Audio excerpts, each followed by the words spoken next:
Добар ден од Минхен, вториот ден од 62-та Минхенска безбедносна конференција.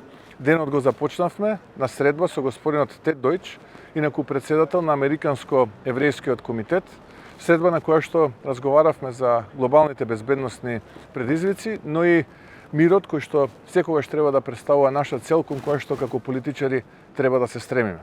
Веднаш потоа присуствував на исклучително инспиративното обраќање на американскиот државен секретар господинот Марко Рубио, обраќање на кое што тој уште еднашка потенцираше за глобалните светски предизвици пред се безбедносни, но и она кое што за него е особено важно, а и она кое што особено беше важно неговото обраќање, а тоа е нераскинливата врска помеѓу Европа како континент и Америка како континент, или да бидам попрецизен, како што тој ја нарече Америка дете на Европа.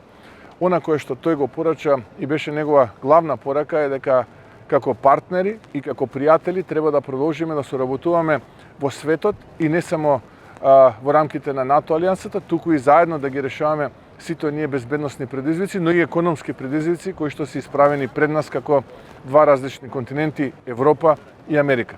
Понатаму продолживме на билатерална средба заедно со холандскиот премиер.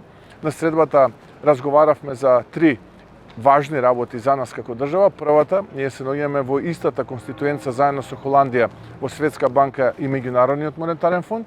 По два, тоа се холандските инвестиции во Македонија, но и соработката со мултинационалната компанија Philips и можноста за соработка во здравствениот сектор. И трета тема која што ја разговаравме, евроинтегративните процеси на Македонија во рамките на Европската унија. Денот го продолжуваме со други средби и други состаноци. Една од тие средби ќе биде и средбата со председателот на Украина господинот Зеленски, потоа амбасадорот Гренел и исто така представникот на финансиската групација Goldman Sachs. Следете не, продолжуваме со убави вести, продолжуваме со пријатни изненадувања за македонските граѓани и за Македонија.